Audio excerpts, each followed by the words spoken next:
In 1971, foreign central banks started demanding gold instead of dollars. Within months, President Nixon was forced to close the gold window, ending the dollar's link to gold forever. The currency lost 98% of its purchasing power over the next 5 decades. Today, central banks are doing something they haven't done since that pivotal year. They're buying gold at the fastest pace in modern history. And for the first time since 1996, gold now makes up a larger share of global central bank reserves than U.S. Treasury bonds. They're not doing this by accident. The question isn't whether central banks know something we don't. The question is what exactly they're preparing for. Let's start with the numbers, because the numbers are staggering. Gold just recorded its best year since 1979. The metal surged 66% in 2025, climbing from $2,600 to over $4,500 per ounce. This week, it broke $4,600, setting its 50th record high of the year. But here's what matters more than price. Central banks collectively purchased over 1,000 tons of gold in 2025. That's the third consecutive year of purchases, exceeding 1,000 tons. Before 2022, the annual average was around 400 tons. Something fundamentally changed. Poland's central bank alone bought 95 tons. Kazakhstan added 49 tons. India purchased 43 tons in just 3 months. China, despite officially reporting modest additions, is widely believed to be accumulating far more through unreported channels. JP Morgan now forecasts gold reaching $5,000 by the end of 2026. Bank of America sees similar levels. Morgan Stanley revised their target to $4,400, calling the rally structural rather than cyclical. These aren't fringe predictions from gold bugs. These are the largest financial institutions in the world telling their clients to expect significantly higher prices. The obvious question is why? To understand what's happening, we need to understand what central banks actually do with their reserves. For decades, the formula was simple. Central banks held dollars. Specifically, they held U.S. Treasury bonds, IOUs from the American government. This made sense for several reasons. Treasuries were considered the safest asset on Earth. They paid interest. They were liquid. And because global trade was conducted in dollars, holding dollars meant holding the currency you needed to participate in the world economy. At its peak in 2014, foreign central banks held over 40% of all U.S. Treasury bonds. America could run massive deficits because foreign governments would reliably show up to buy the debt. This arrangement, sometimes called the exorbitant privilege, allowed the United States to consume more than it produced for generations. That arrangement is unwinding. Foreign official holdings of treasuries have dropped below 15% of the total market. In October 2025 alone, BRICS nations sold $29 billion worth of U.S. debt. Over the past 12 months, China offloaded $71 billion, India sold $51 billion, Brazil dumped $61 billion. They're not just selling treasuries, they're actively replacing them with gold. This represents the most significant shift in global reserve management since the end of Bretton Woods. Central banks are making a deliberate choice to hold an asset that pays no interest, generates no yield, and simply sits in a vault. That choice tells us everything about how they view the alternative. History offers an uncomfortable parallel. In the 1960s, foreign central banks began losing confidence in the dollar's gold backing. The United States was printing money to fund the Vietnam War and domestic spending programs. Foreign governments, particularly France under Charles de Gaulle, started exchanging their dollars for physical gold from Fort Knox. By 1971, the drain became unsustainable. America's gold reserves fell from over 20,000 tons after World War II to barely 8,000 tons. On August 15th, Nixon announced that the United States would no longer convert dollars to gold at any price. The Bretton Woods system, which had governed international finance since 1944, collapsed overnight. What followed was a decade of monetary chaos. The dollar lost over 30% of its value in 3 years. Inflation reached double digits. Gold prices increased tenfold by 1980. The entire financial architecture of the post-war world had to be rebuilt. The current situation shares disturbing similarities. Central banks are once again exchanging paper claims on the U.S. government for physical gold.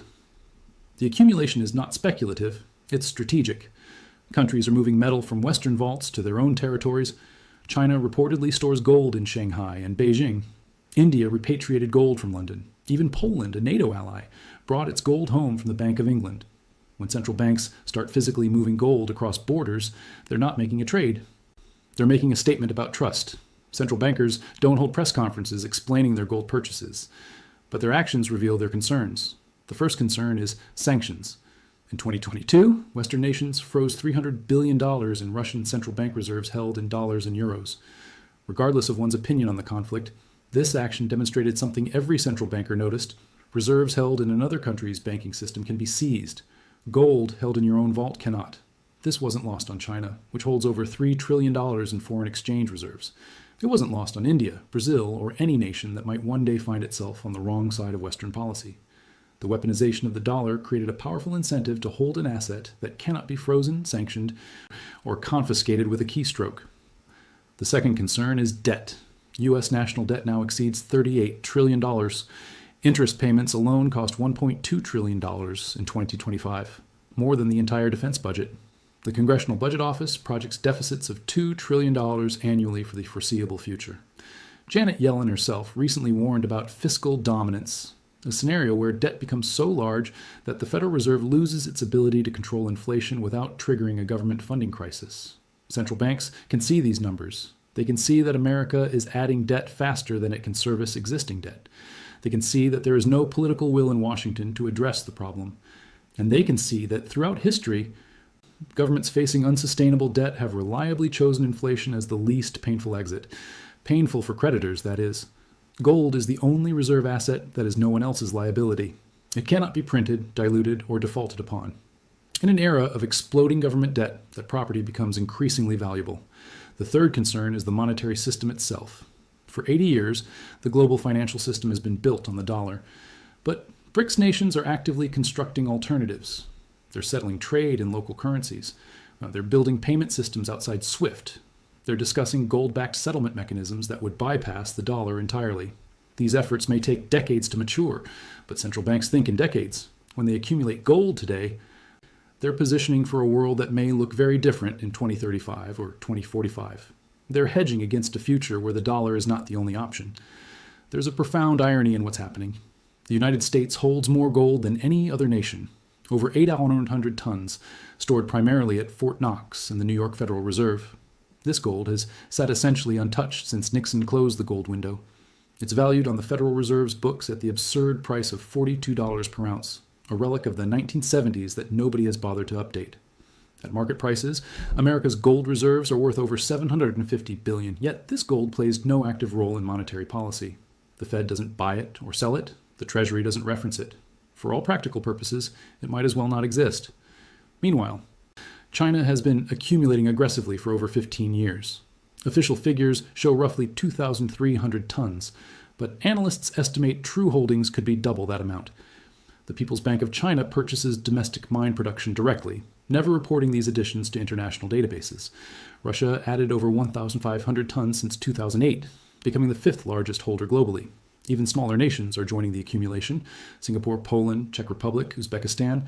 The list of buyers spans continents and political alignments. The collective message is clear. Nations around the world are preparing for a monetary future in which gold regains importance it hasn't held since the 1960s. The only major central bank not participating in this accumulation is the Federal Reserve. Either America knows something every other central bank doesn't, or every other central bank knows something America refuses to acknowledge. The physical gold market is showing signs of strain. Premiums in Shanghai consistently trade above London prices, sometimes by significant margins. This indicates strong Asian demand pulling metal eastward. Gold is leaving Western vaults, the Bank of England, the COMEX warehouses in New York, the Swiss refineries, and moving to Asia. ETF inflows accelerated dramatically in 2025. Investors added over 250 tons to gold-backed funds, the strongest year since the pandemic. Retail demand for bars and coins exceeded 200 tons. Even Costco now sells gold bars, and they reportedly sell out within hours. This demand is colliding with limited supply growth. Global mine production has been essentially flat for years at around 3,500 tons annually. New discoveries are rare. Permitting timelines stretch decades. Environmental regulations make new projects increasingly difficult. The implication is straightforward. If central banks continue purchasing at current rates, if investment demand remains strong, if mine supply stays flat, prices must rise to balance the market. The path of least resistance is higher. Yet Western financial institutions have been remarkably slow to recognize this shift. Most pension funds hold minimal gold exposure. Most portfolio models still recommend allocations of just 2-5%. The traditional 60-40 stock bond portfolio assumes that treasury bonds provide safety in a crisis. Central banks are quietly suggesting that assumption may no longer hold. What central banks do matters more than what they say. They manage trillions in reserves. They employ armies of economists and analysts. They have access to data and intelligence that ordinary investors cannot obtain. And when they collectively make the same decision, it deserves attention. For 3 consecutive years, central banks have purchased over 1,000 tons of gold annually. They have done this despite gold paying no yield. They have done this while interest rates rose. They have done this even as prices reached all-time highs. Each of these factors would traditionally discourage gold purchases. Yet the buying continued. The World Gold Council's annual survey found the strongest intention to increase gold reserves since the survey began.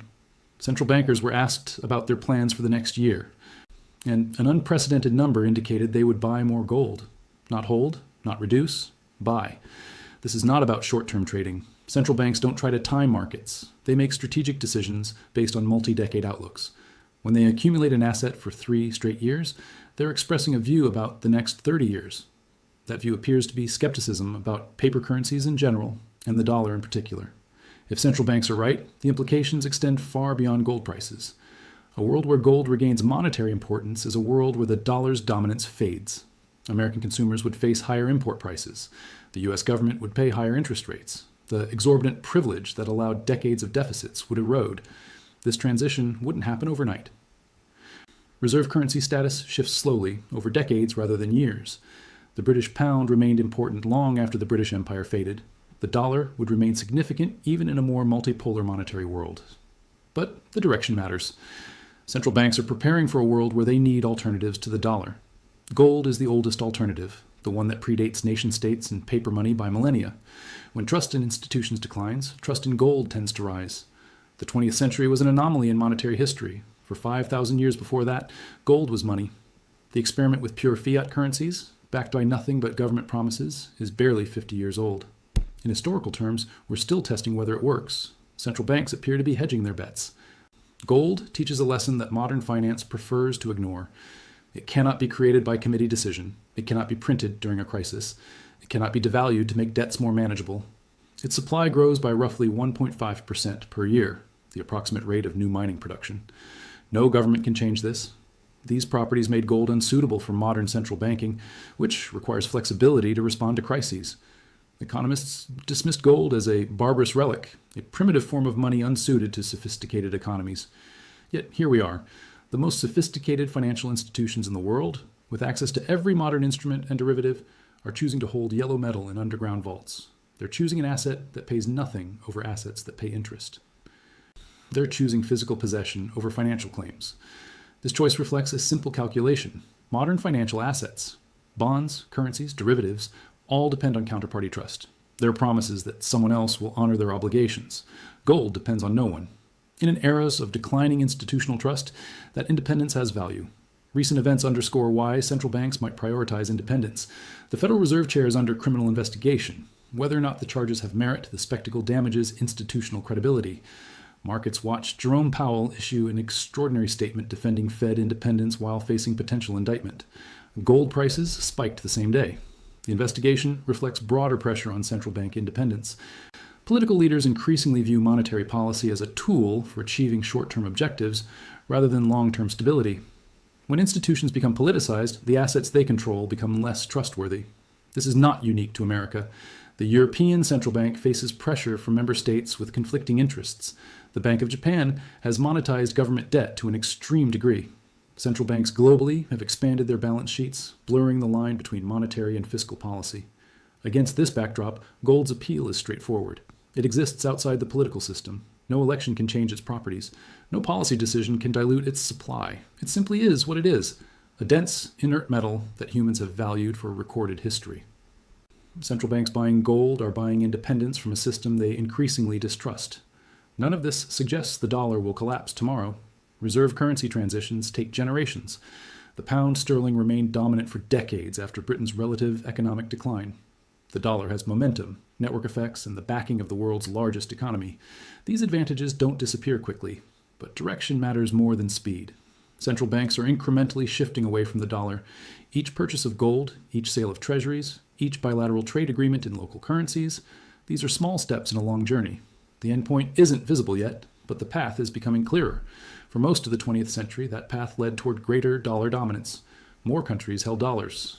More trade was invoiced in dollars. More reserves were denominated in dollars. For the first time in decades, the path now leads in the opposite direction. Central banks are diversifying. They're building alternatives. They're hedging against a future where the dollar is not the only option. Gold is central to that hedge. In 1971, the world learned that paper money backed by nothing but government promises can be devalued without warning. The lesson cost a generation its purchasing power. Today, central banks remember that lesson. They're not betting against the dollar so much as hedging against its risks. They're ensuring that their reserves contain something that cannot be printed, frozen, or defaulted upon. The gold they're accumulating doesn't generate yield. It doesn't compound. It simply preserves purchasing power across time. For institutions thinking in decades, that property outweighs the opportunity cost. Individual investors face different constraints and objectives, but the signal from central banks is worth considering. These institutions have access to information ordinary investors don't. When they collectively favor an asset for 3 consecutive years, setting aside cost and convenience, their judgment carries weight. Gold at $4,600 is not cheap by historical standards. But central banks aren't buying because gold is cheap. They're buying because they see something in the financial system that concerns them. What they see is a dollar-based system under increasing strain. Unsustainable debts, weaponized sanctions, political interference, and alternative systems rising to challenge the status quo. They could be wrong. The dollar has survived predictions of its demise for decades. American financial dominance may persist for decades more. But central banks aren't gambling on that outcome. They're accumulating the one asset that would protect their reserves if the dollar's dominance fades. Perhaps they know something we don't. Or perhaps they're simply reading the same data everyone can see and drawing conclusions that others prefer to avoid. Either way, the message is clear. The institutions that manage the world's money are choosing gold. After 50 years of paper currencies, backed by nothing but promises, they're returning to an asset that needs no backup.